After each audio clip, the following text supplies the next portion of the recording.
whatever it takes to get you to try harder, read more, set your goals, and go for it. Here's the next attitude disease. Overcaution. Some people never will have much. They're too cautious. Now, you can also be too reckless, but you can also be too cautious. This is called the timid approach to life. And my caution was always the risk. Risk used to drive me right up the wall. I used to say, what if this happens? It's called the language of the poor. What if this happens? And on top of that, if this was to happen, look at the fix I'd be in. I better not try. I could always ace myself out. Then I'll tell you what changed my whole life when I finally discovered it's all risky. The minute you were born, it got risky. If you think trying is risky, wait till they hand you the bill for not trying. If you think investing is risky, wait till you get the tab for not investing. See, it's all risky. Getting married is risky. Having children is risky. Going into business is risky. Investing your money is risky. It's all risky. I'll tell you how risky life is. You're not going to get out alive. That's risky. The Englishman says, well, if that's the way it's going to work out, let's give it a go. Right, that's what it's for. Give it a go. Somebody says, yeah, but I'm looking for safety and security. Fine, then huddle in a corner. We'll cover you with a sheet, bring you 3 meals a day. And we'll protect you, feed you, look after you, care for you. We won't let anything happen to you, and you'll probably live to be 100. The guy said, well, yeah, I'd live to be 100. But what a way to live. Right. What a way to live, safe and secure. Don't ask for security. Ask for adventure. Better to live 30 years full of adventure than 100 years safe in the corner. And see, it's not important how long you live. What's important is how you live.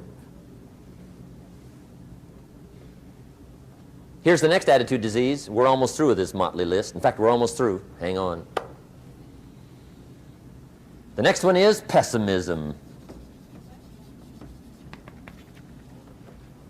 Pessimism, the deadly disease of always looking on the bad side, the problem side, the difficult side, checking all the reasons why it can't be done. The poor pessimist leads an ugly life. He doesn't try to figure out what's right. He tries to figure out what's wrong. He doesn't look for virtue. He looks for faults. And when he finds them, he's delighted. How ugly. This is the poor guy who looks through the window, doesn't see the sunset. He sees the specks on the window.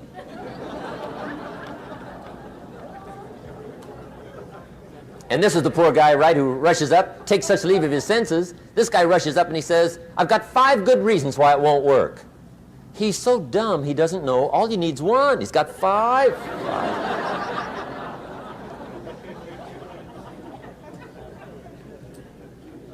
To the pessimist, the glass is always half empty. To the optimist, the glass is half full. Why would the same measure affect people 2 different ways? Answer, it all depends on how you look at it. Our lives are mostly affected by the way we think things are, not the way they are. The way we think they are affects us most. There's a subject we don't have time to get into tonight called better thinking habits. One of the major things Shove taught me when I met him, he said, poor thinking habits keeps most people poor. Not poor working habits. Most people work hard, but they don't think hard. And Shove taught me that the mind is like a factory, a mental factory. And whatever you think about all day long pours ingredients into this mental factory. And that's what builds the economic, social, financial fabric of your life. He quoted me a Bible phrase that says, as you think, so you become. How awesome. when he talked about poor thinking habits, he had me. I used to start the day reading the morning newspaper. I mean, you can believe that or not. I'd get a cup of coffee and read the paper. I'd load up on wars and riots and murders and stabbings and killings and bank robberies and muggings and car wrecks and tragedies. I'd even read the back pages. I seem to like that stuff for some weird reason. I'd load up on all that, and then I'd start the day. You can imagine the kind of days I used to have. You walk around on your financial knees. They call you economic peewee.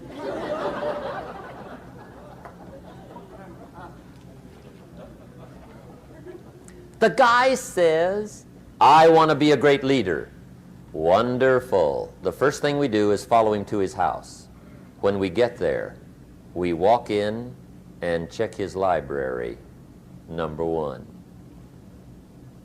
Somebody says, well, why check his library? The reason is because what a man reads pours massive ingredients into his mental factory, and the fabric of his life is built from those ingredients. You would not believe what some people have got in their house to read. You would not believe. One of the best dressed up words I know for a lot of it is trash. Can you imagine dumping a barrel of trash into this mental factory every day and coming out with a rich, dynamic, positive life? It can't be done. You might as well try making a cake with cement. The kids back in Danbury, Connecticut, high school, they're asking me questions one day. I'm talking to the kids. Kids got good questions these days. One of them said to me, Mr. Rohn, how do you build the good life? I said, it's simple. It's not easy, but it's simple. Here's how you build anything. Select the right ingredients, keep out the wrong ingredients, and it starts with thought. Everything starts with thought. So you must be wise and careful what you think about, because that starts everything. You got to be wise and careful. I asked the kids, what would happen if somebody dropped sugar in my coffee? They said, well, you'd be okay. I said, what if somebody dropped strychnine in my coffee? They said, well, you'd be dead. I said, correct. Lesson one, life is both sugar and strychnine. You gotta be careful.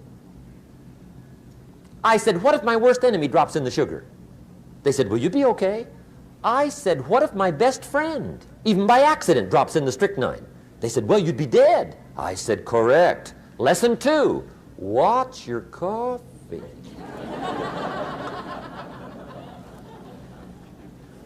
You got to be careful. See, it doesn't matter who hands you the bad stuff.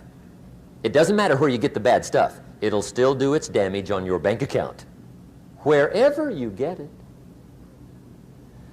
Mr. Schoaf gave me one of the greatest phrases when I first met him when he said, Jim, every day stand guard at the door of your mind. How important. Stand guard at the door of your mind. And you decide what goes into your mental factory. Don't let anybody just dump anything they want to in your mental factory, because you've got to live with the results.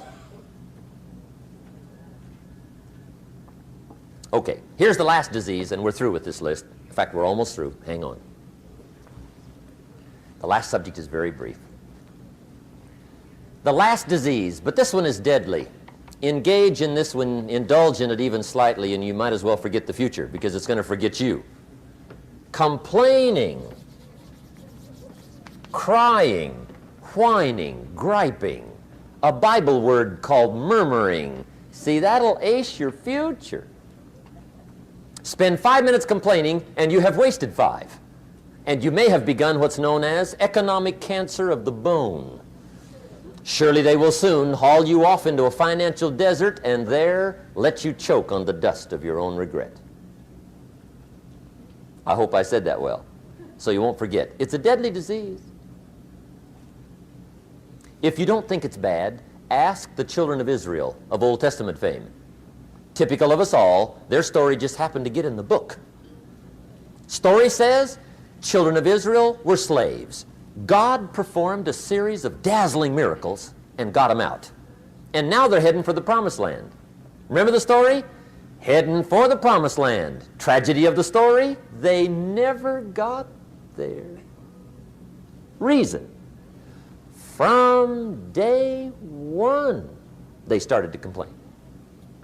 They griped about the water. They griped about the weather.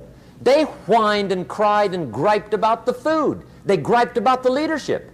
They whined and cried because it was too far, too cold, too hot, too difficult, too miserable. I mean, they whined and cried for years. Finally, God said, I've had it, trip canceled. Or something like that. The story says they died in the desert, never got to the promised land. Which I think means two things. Indulge in this long enough, you get your future canceled. And I guess it also means even God himself can only take so much.